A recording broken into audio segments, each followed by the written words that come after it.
People will usually come at you with, well, what about circumnavigation? That's one you learn in school. We can circumnavigate the globe, so it must be a globe. You can go all the way around it. So if the Earth was flat, you couldn't go around a flat Earth. Um, but the flat Earth model, what we're looking at here is imagine a disk with Antarctica being an ice ring all around it, and the oceans being held in, and the North Pole at the middle. So with this model, circumnavigation just means east to west, like a compass point, set it in the middle. You can trace a circle. And Magellan's journey, for instance, basically was that, with a few inlets and outlets along the way. All he did was go around from east to west, the flat Earth. This doesn't prove that you're on a globe or a flat Earth either way. It can go either way. So basically, the circumnavigation proof is not a proof at all. It could happen regardless of whether the Earth was flat or a ball. That's fascinating. Wow. So why is the UN, the USGS, why are these official organizations using a flat Earth map as their official map? Why does NASA admit to using geocentric calculations for their rocket launches? Why is the official 1892 map, Gleason's, a flat Earth map? You can check it out. People have found it in the Boston Library and other libraries. There's plenty of flat Earth maps. Mercator, the guy that gave us our projection map that we use in schools today, his 1569 map is a flat Earth map, showing the North Pole being a magnetic mountain, something that is never shown nowadays in our maps. They just say the North Pole is a bunch of ice in the middle of an Arctic sea. In his map, it shows that there's these whole like island continents around the North Pole that don't exist on modern maps, and there's a magnetic mountain right at the middle. That doesn't exist on any map nowadays. So there's some interesting secrets in historic cartography if you look back at ancient maps. In fact, pretty much every map before the 1500s is a flat Earth map. This ball globe deception, this idea that we're on a ball, it's only been around for the past 500 years or so. Before that, pretty much every map in existence was a flat Earth map. So anyway, Neil, you got to help us out here. I had to hit the Science Emergency Defense Program initiated. Hamburger. But it is a fact that if you travel south from anywhere on Earth, you will end up at the Antarctic ice wall. The lie is that there's a South Pole, and they've put a ceremonial red and white barbershop pole with a ball Earth on top of it at an arbitrary point along the Antarctic ice. And they even admit that it's not the actual South Pole, and they have this complex model how the North and South Poles on the ball Earth are constantly moving because of the nature of the molten magnetic core of the ball Earth they claim exists. But the real reason is they have guided tours there to the South Pole, and if you took a compass and you stood at their ceremonial pole, you should be able to walk in a circle and north would be in every direction. But of course that wouldn't happen, and so they'd have to answer to all these tourists every year as to why the South Pole clearly isn't the South Pole. You are so right. You see, how can I even argue it? How can I even argue any possible points? I don't know anything. It's just really important to me that you don't get duped by someone exploiting your ignorance of the laws of physics. Someone like Eric Dubay. That's all. That's all I care about. Okay?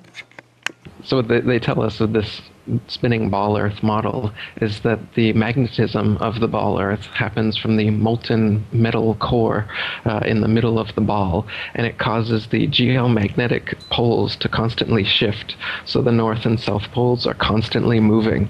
So this is their perfect excuse that they can give for when people go to the South Pole and break out a compass and see that north isn't in every direction as they go around the pole. they can just say, oh, well, the pole's constantly moving, so there's no way that you can find it. And in the North Pole documentaries, they never break out a compass there either, nor do they give any star readings to prove that they actually are at the North Pole. So I'm quite skeptical of all the footage I've seen claiming to be at the North Pole or the South Pole. Whether they're actually there. They just show a Garmin, which is GPS, Global Positioning System, which is created by the U.S. military. And I'm not trusting the U.S. military just to show me 90 degrees north latitude on a Garmin, and I believe that they're where they say they are. So yeah, I have some serious questions about why people can't go to the North Pole or to Antarctica and independently explore it. Pilots are also not allowed to go over there independently. They have some polar routes, they're called, but they don't go directly over the North Pole, and nor do they ever circumnavigate under the supposed ball from one side of Antarctica to the other. They always go around. You can check for yourself on all these flights. If the Earth was really a ball and they can survive the cold of outer space, they should be able to fly a straight route across Antarctica. Early explorers like James Clark Ross and Captain Cook and the British ship Challenger and some other examples in the 1800s and before, they gave records of taking 50 to 60,000 miles to go around Antarctica, where on the ball model it's only 12,000 miles approximately at that line of latitude where they'd be. So they were taking 3 or 4 years in their trips. They were trying to find inlets into the ice, and they couldn't find it. And they also found themselves off of their reckoning more and more the farther south they went, which is exactly what you'd expect if you were thinking you were on a ball, and the lines of latitude would get smaller and smaller as you get closer to Antarctica. But in fact, you're on a flat Earth, so the lines of latitude actually get farther and farther apart. Lines of longitude, rather. And that's why they found themselves out of reckoning, and that's why it took so long to get around Antarctica without ever finding an inlet, is because it's not a tiny continent on the underside of the ball. It's actually a huge circumferential barrier all the way around us. Lieutenant Charles Wilkes, commander of the United States Navy Exploration Expedition to the Antarctic in 1838, spent almost 4 years going around, and he was writing in his journal how every day he was sometimes up to 20 miles in less than 18 hours out of reckoning. And so they always have to chalk it up to water currents or some sort of thing like this, but they're consistently out of their reckoning because the flat Earth, of course, is much bigger in the southern so-called hemisphere than the ball Earth would be. So the maps that they're using are all assuming the ball Earth. They're flat maps, by the way. They use, it's called plain sailing, is the most common used navigation method, which is done assuming the water is a plane, as it actually is. Scientists don't know anything about anything. The model they show, the ball Earth model with a crust on the outside and the outer mantle and the inner mantle and the outer core and the inner core. Guess what? They've only ever dug 8 miles down into the crust, so they don't even know what's beneath that. It took them almost 30 years to get there, and they couldn't get any further in the Russian Kola Ultra Deep, it's called. So it's all speculation as to these layers of the ball Earth they claim exist, and it's the inner layer of molten magnetic core, whatever they claim, creates the magnetism of the Earth. And so this is another funny thing. They claim that the core that we've never gotten to, so they can't be confirmed existed, causes a magnetic effect on the ball Earth, so that at one point at the top of the ball is a pole, and at the exact opposite point on the ball is an opposite magnetic pole. But this doesn't exist anywhere in nature. You can't find a sphere, and at one point on the magnetic sphere, it will cause another magnetic sphere to stick to it in that little point, and then then push away from the opposite point. It doesn't exist like that. Only bar magnets can do that. What do exist, however, are ring magnets, and those are shaped just like the flat Earth model, where the pole is in the middle, and then the opposite pole is actually every point along the circumference. So the magnetic explanation, which a lot of people will bring up, well, how does magnetism work if we're on a flat Earth? The accepted model is that it's this spinning molten magnet stuff in the core that creates this kind of north-south ball magnet, which doesn't actually exist anywhere in nature.